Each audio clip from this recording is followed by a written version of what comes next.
फिरायला जाणाऱ्या लोकांचं प्रमाण जास्त प्रमाणात असल्यामुळे खंबाटकी घाटामध्ये दत्त मंदिर कॉर्नरवरती जिथून 2 लेन सुरू होतात तिथून घाट जाम आहे.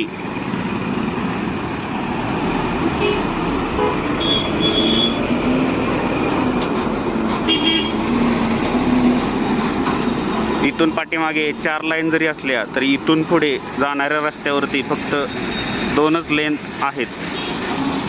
अशा प्रकारे